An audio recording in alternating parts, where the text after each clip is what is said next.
Welcome into the PHNX Daily Bet Show, brought to you by the one and only DraftKings Sportsbook app, America's top-rated sportsbook app. Don't forget to hit that like button, subscribe wherever you get your podcast, and leave a 5-star review. Joined as always by Johnny Venerable and a special guest, Steve Buchanan, MLB and NFL analyst for DraftKings. Steve, how you doing? Thanks for joining us. Gentlemen, it's a pleasure. Thanks for having me on. Of course. We're going to just kind of break down what's been going on in this MLB season. It's good to have baseball back. A lot of fun stuff to bet on, especially on DraftKings. One of my favorite bets, Johnny, I don't know about you, but is the no runs in the first inning. And that's you do love it. What I've been kind of living on. Steve, when it comes to props, what do you like the most that DraftKings offers? The no runs first inning has become like a cult classic, right? Like you can't go on Twitter and not see the masses talking about no runs first inning. It's like, it's got a cult following. And believe me, I love to be in that cult because I am down for that stuff too. But truly, like, you know, when you look at the overall scoring in baseball, it's like, you know, you really can't decide like, oh, is it going to be scoring in this inning or this inning? But the first inning is such a fun one because it's such a quick sweat, right? Like, you know, by the time your popcorn is done, if you're cashing this bet or not. So I think that's a really fun one. And you can find some edges in that too, especially if there's teams that are resting a couple guys. If there's like, if they just played a night game and they're quickly going into one of those day games, you know, slow starts, like the Braves are a perfect example. They scored, you know, I think it was like 14 runs against the Nationals. And the next day against Josiah Gray, they couldn't hit a lick. Right. So like, that's like one of those scenarios like, okay, you can find an advantage there, but yeah, no run first inning. People love that stuff. How hard is it for you, Steve, to be hands-on with team future bets, especially in this long season that we have? Baseball, 162 games. You look at the landscape of, let's say, the NL East, right? And the Atlanta Braves, they're the overwhelming favorite. They won the World Series. They're off to a slow start, 3-4. You mentioned the Braves. And then you've got a team like the Mets, who a lot of people are high on based on a talent perspective, and they've started well. So do you like to play in that sandbox a lot in this early month? You like to let things play out? I love taking futures early because a lot of the time, sometimes you're going to get the best value on some of these teams, right? Especially if you think that they're going to overperform. Like one of the futures that I'm actually really excited about right now is that I have the Oakland A's under 79.5 wins. That ended up closing at 69.5 because we all knew that that fire sale was going to come at some point, right? The moment they traded Olsen, I was like, now is the time. You need to get on this now. It's over. That was the biggest thing that was like, okay, they're really going to go through with this because they were talking about it before the lockout happened. The lockout ended, and it was just that you needed that one domino to fall, and it was Olsen. And then after that, it was Chapman. Then it was Manaea. Like, it went quick.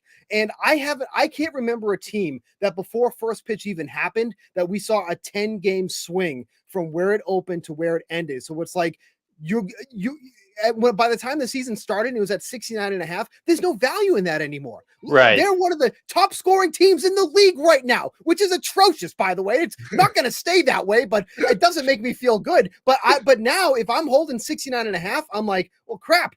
I don't want them to win the first, 3 out of 5 games or whatever. So I think it's important to get on those futures early. Granted, you can get some other value as the season goes on, but like that's where really I think the benchmark is set. And then you're just kind of playing at how the season goes after that. Definitely. Well, in terms of player awards, there's been so much movement early. Yeah. Looking at Rookie of the Year, being a closeted Mariners fan myself, when you see a guy struggle like Julio Rodriguez to start, is there any worry in that, or is the season just so long you just kind of let it play out and wait? So I'm glad that you're a Mariners fan. So I love the Mariners. So I'm right there with you. And when they signed Robbie Ray, real quick, my worlds were colliding because I am a big Robbie Ray guy. I bet him 80-1 to win the Cy Young. That turned out well. So when he went to the Mariners, I'm like, this is the best thing I've ever seen. Aside from that, when it comes to Rookie of the Year, here's the thing that's tough. I want to talk about specifically this year. Of the top 100 prospects, 3 of the top 5 made the opening day roster. So you have a massive pool of young talent that are in the major leagues coming up to this point. Bobby Witt, Spencer Torkelson, and Julio Rodriguez is the other guy there. To choose between the three of them, especially at this stage, is so difficult because all of these kids are starting at the same time. All of these guys are top prospects. It's really going to be which one emerges out of the group, right? Now, I think as it stands right now, I think Bobby Witt Jr. is the favorite as it is right now. Bobby Witt Jr. is a guy that has a ton of speed, doesn't have as much pop as the other guy, but he can kind of do everything. Whereas guys as Torkelson and Rodriguez, they're more of the power guys. And I know Rodriguez obviously has a ton of speed too as well. Like he just hit an infield single, I think, this afternoon. And he was down in first base in under like 3.5 seconds. Like the guy is an absolute force. At this point, I don't see a ton of value because they're all just kind of clumped together, right? If you have a strong feeling on one of these guys, then fine. There's no reason you can't take that. But I think as the field starts to separate a bit, that's where the value is going to open up because you don't know what you're really going to get out of any of these guys. Look at Jared Kelenic last year. You know, one of the top prospects in baseball ends up getting sent down in the middle of the year, comes back up, starts to do well. It's so hard with these rookies to really kind of pin that down. Yeah. Well, one second, Johnny, before you ask, I just want to go check. I think Kelenic hit a bomb or something happened. He did a 2-run blast. He was the first. Yeah. There you go. He's figuring it out. Let's go, baby. I love it. I'm combing through the landscape of National League MVP odds, and I don't love Juan Soto at plus 350. I'm looking at Nolan Arenado plus 2,200, and the start he's on with St. Louis. They end up winning the NL Central. Is that something that you have your eye on potentially? Yeah, I think that's something to definitely look at too. I'm with you. I don't love Soto at the odds that you're getting because you know how much value is it really at plus 350? Right. Then, he's got about 500 more points than anybody else, which is kind of insane too. In that Acuna, who is not even going to take the field for another like 2 weeks, is second. So, but here's the beauty of that is that means that you're getting good value on everybody else. Right? Because if Acuna is on the field right now, he's not plus 850. You're getting the plus 850 because he's not on the field. So now you have, and this is what's crazy, you have Acuna and Harper at the same price. But Harper is playing. Harper's already hitting. I think he's got a couple bombs already. Don't quote me on that. I'm thinking that. But, you know, the field is just not set correctly. So there's a lot of value to be had, especially in the NL right now. The only thing about Arenado, he's got off to a really hot start, and there's no doubt about that. But it's like, I'm not going to react to a week worth of stats just yet, too, because we saw Arenado once he came over from the Rockies, you know, he made a difference, but it wasn't like the MVP level. Right. We really haven't seen that MVP level from Arenado since he left the Rockies, because when you're playing half your games in Coors Field, of course, you're going to put up MVP type numbers. So you look at some of these long shots that are on there. Like I love Austin Riley at 30-1. Austin Riley was getting MVP votes last year already.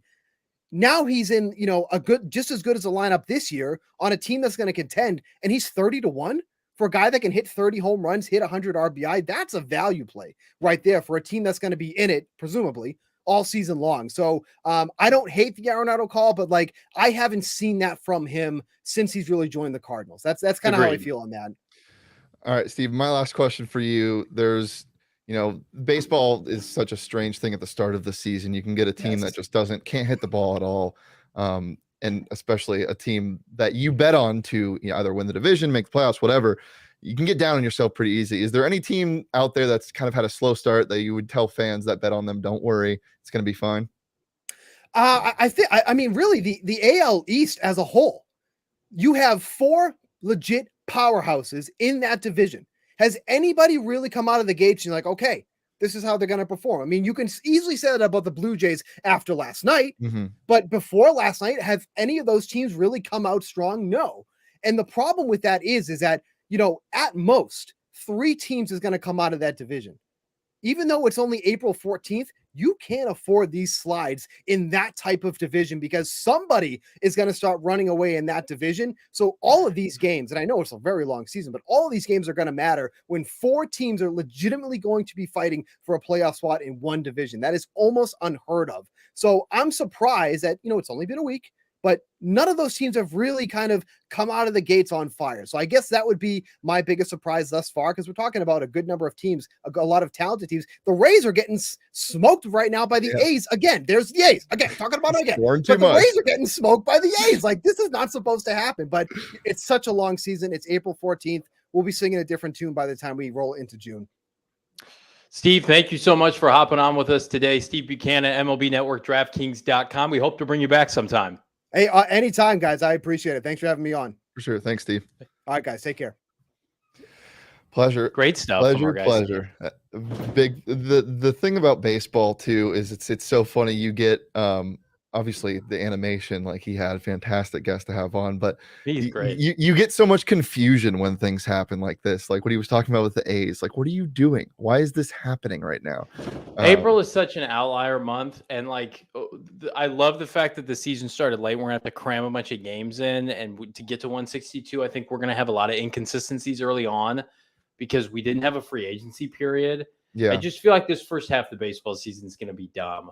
Yeah, we're gonna switch to 3 different sports in the show. We just talked about MLB, and now it's time to talk about football. Johnny, did you see what just happened? Yeah, so breaking news: the Arizona Cardinals are re-signing AJ Green to a 1-year deal. I don't love it. Do you want me to go into a little spiel here? Or you want me to tease PHNX Cardinal? Okay, so I don't love it for a couple different reasons. He was a declining player at the end of last year. I think you need to get more athletic, more explosive on the outside for Kyler Murray. I think this is the Cardinals' way of telling you that there's a good opportunity that the big 5 at receiver are going to be going by pick 23. And the Cardinals do not have the ammunition to move up. So I think if they take a receiver, as much as it pains me, I think it's going to be a developmental guy in the 2nd and 3rd round. And we're going to see number 18 outside of DeAndre Hopkins next season. And it's just Kyler Murray, I mean, the Cardinals are running it back. That's the theme of the offseason. Let's run it back of a team that once upon a time was 10-2. But if you're asking the betting odds, I'm going to take the Cardinals to not improve next year because of the fact that they feel so comfortable with a bunch of guys that really let them down at the end of the season. Yeah. All right. Well, now switching gears, if you want to hear more about that, PHNX Cardinals, consistent now, right, Johnny? You got your schedule. Yes, 4 p.m. every day. Every day.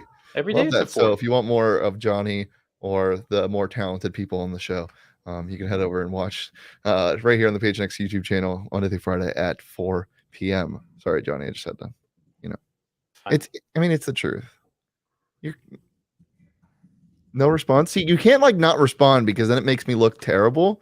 No, it makes me look like a bad person. Hey, listen, do my best every day on this show. Like yesterday when I had a perfect day. We didn't lead with that. We had a guest. Now we have breaking news that I'm not pro. And so we buried the lead, which is what I had a perfect betting day yesterday. Well, the lead is coming right back up. Johnny, I did congratulate you last night. 3 for 3 for Mr. Venerable. Why don't we pull up his picks from yesterday? Got, just two favorites, easy covers. Yeah, I'd gone 0 for 2 the day before, and I said I'm going to go with favorites today because I really did feel like both these teams were substantially better. Good God, what the hell happened to the Hornets? That was pretty hilarious. And then the Pelicans broke away late in the 4th quarter, took care of business. So, yeah, -5.5 for both those teams. I felt like was the right play. You had mentioned yesterday a couple times on the show, Shano, that you felt like this number was right where it needed to be. It's kind of why you stayed away from it. Yeah. But 2 blowouts, which hopefully is not the continued case here in the NBA postseason. But I think we're going to get competitive games. And then Brandon Ingram over 23.5 points was really easy bet. Again, going heavy on former Lakers having big weeks. He and D'Angelo Russell both hit their over totals. Mm-hmm. So, yeah, 3 for 3 for your boy. Love it. Well, I went 2 for 4, not terrible. Got both my picks. But did you see how the first under or the last under of the day happened in that Hawks game? The under was 235.5. I got it at 236 on the show yesterday. And somehow the Hornets putting up, I think, 20 points in the first quarter, ended up almost near 100, but the Hawks couldn't stop scoring. About a minute 30 to go. They needed 5 points and just turnover after turnover. And then there's 20 seconds left. They need 2 points to hit the over. And everybody on the Hornets is ready to dribble the ball out except for LaMelo Ball. And so I don't know why he's still on the court. They're down 30 and they pass it around. No one wants to shoot. And then LaMelo cuts the basket. He's like, give me the ball, takes one dribble, goes up, but fumbles it, gets blocked and loses it. The under hits crazy. And then the Spurs under hit as well. So 2 for 2 on the unders. And then my props, man, did the Spurs stink. DeJounte Murray was not. It was a complete no-show. Yeah. DeJounte Murray, I was right to stay away from his points, but his props his assists and rebounds, He just wasn't all over the court. And the reason why is he got into foul trouble in the first quarter. I think he had 3 fouls in the first quarter. So that wasn't very good. And then Keldon Johnson, my other one, just could not hit anything. I think he was 3 for like 13. Just gross. But it happens. So 2 for 4, 7 for 9 overall, right? Yeah. Yeah. So nice. Or 5 for 7. Yeah, 5 for 7 overall. We'll take that. Same thing. We will. We're gonna keep it going today. We like our picks keep it going today. I know you have a prop, but we weren't able to make that graphic because of stuff. So why don't you just give the prop out to the people? Let me pull it up here so I can read it verbatim. CJ McCollum, who's been on hot fire, had a monster game. He's going to continue that over 25.5 points for my Pelicans, the team I'm adopting now. Are we adopting the Pelicans as our new team until they play the Suns? You can. Oh, I want them to play the Suns just because I think it would be a more fun series. Suns in 4 or 5 regardless. Yeah. I'm over the Clippers. I'm over them. I don't want to see their brand in the playoffs. The Pelicans as a franchise don't do anything for me. The horrible mascot, horrible name, but I do like the players on their team. CJ McCollum, one of my favorite players to watch in the NBA by far. Yeah. What the hell happened to the Trailblazers, man? It's really blew it. I like this one's a little gross, but I like Herbert Jones over 9.5 points tonight. Oh, Herbie? And a little Herbie Jones action. He had a nice dunk to finish off the game yesterday. So I'm taking Herbert Jones over 9.5 points. But there's so many props you can bet on the DraftKings Sportsbook app when it comes to MLB, NHL, NBA. But right now, new customers can bet just $5 on any NBA team to win their game. Get $150 in free bets in the first round of the playoffs. Instantly. That's promo code PHNX this week at the DraftKings Sportsbook app. It's safe, it's secure, it's reliable, and you win no matter what when you use that promo code PHNX. Deposit and withdraw cash whenever you want. Plus, each day of the first round, get a risk-free bet up to $10 if your same game parlay doesn't hit. So you got your insurance there. But bet on the Suns. I mean, I don't see why not. My advice for you would be to live bet them because that's where you can get real value. The odds makers are pretty good at what they do. So I think the lines will be pretty close, but we'll see if we can find value when the lines come out, and we'll obviously come to you tomorrow with those lines because they will be available on DraftKings Sportsbook app. But download today, use the promo code PHNX when you sign up at just $5. Meaningful Suns games? We haven't had meaningful Suns games in about 2 months. Bet at $5 on any NBA team to win their game. Doesn't matter if they do, you get $150 in free bets instantly when you sign up using that promo code PHNX this week at the DraftKings Sportsbook app. That's 21 plus, Arizona only. Gambling problem, call 1-800-NEXT STEP. New customers only, minimum $5 deposit. Eligibility restrictions apply. See DraftKings.com/sportsbook for more details. Okay, here we go. 2 games tonight. 2 big games tonight. Win or go home. Johnny, why don't you go? You go home. I'm going to the bank with my picks. Here they are. Pelicans +4. Hell, if you want to take the Pelicans money line, I don't hate it. We don't want the Clippers in the playoffs. Pellies, it's going to be a 1-possession game, regardless who wins. And then I like the Cavs. Cavs taking care of business. Or excuse me, that should say Hawks, by the way. I think Hawks. You texted me Cavs. I didn't. I said Hawks -2.5. Well, you like the Hawks then. There you go. I do. Yeah. I do like the Hawks. I like Trae Young. I like a team that has ample postseason experience after their run last year. They look fantastic. Did the Hawks against my boy, the Ball family. And I think they're going to continue their dominance, and they're going to beat old Cleveland that got smoked by Brooklyn. Cleveland's about out of gas on an overachieving year. This is why I put the Cavs there, is because the Cavs are at home and they're dogs. So I was expecting them to be favored. Whatever. We'll go to my picks and you'll see that I like both dogs tonight. Give me the Pels money line. Give me the Cavs money line. Parlay that together. Get some juicy odds on that. Dogs for both. You think after what the Pelicans just did, they're going to turn around, or not the Pelicans? You think after what happened to the Cavs with Brooklyn, they're going to turn around and win tonight? Yeah, I do. The Cavs, this roster is so deep. And one thing that I forgot, this has nothing to do with the game tonight, but Colin Sexton's been out the whole year and they've been performing this well. You have so many scores on this roster. Darius Garland didn't play well in the last game. You didn't get much from Markin or Mobley. I think if you get that today, and I believe Jared Allen's going to be playing in the first round of the playoffs if they do make it, they're going to be scary. I like the Cavs tonight. The Hawks just aren't great, man. They just aren't. Trae Young can get locked up. It showed that what? or the games are tomorrow. Yeah, sorry, I meant tomorrow. Saul's in the background fact checking us. It's playing. Excuse me. But we talked baseball. Now we're talking this play. But yeah, still, I just think that the Cavs are the better team. So give me the Cavs money line. That's fine. We disagree on that, and you will lose as a result. Anything else before you go? I want to remind everybody, PHNX Cardinals live today. We get to talk about Barf, AJ Green coming back to the Arizona Cardinals, and why I think it's foreshadowing pick 23 in the NFL draft coming up in 2 weeks. By the way, 2 weeks from today, the NFL draft, and our party live from the Ainsworth with Byron Murphy signing some Audis for us and everybody else in attendance. Oh, what's up, buddy? No, what's going on? What's going on, you fraud? I fucking told you. I told you yesterday AJ Green was going to sign. I retweeted your video. Would you let my guy go have his damn birthday lunch? I'm trying to wrap up the show, Saul. I know. Shane tried to wrap it up, but you just keep going on and on and on. Johnny was not going on and on. You showed up. We're about to end the show. Shane, I'm going to blame Johnny 24/7 if I damn want to. Shane low-key loves to make bets of 20. Happy birthday, Jacob. Okay, we're ending the show. We'll see you back here tomorrow at noon to talk about the NBA play-in games once again. Peace.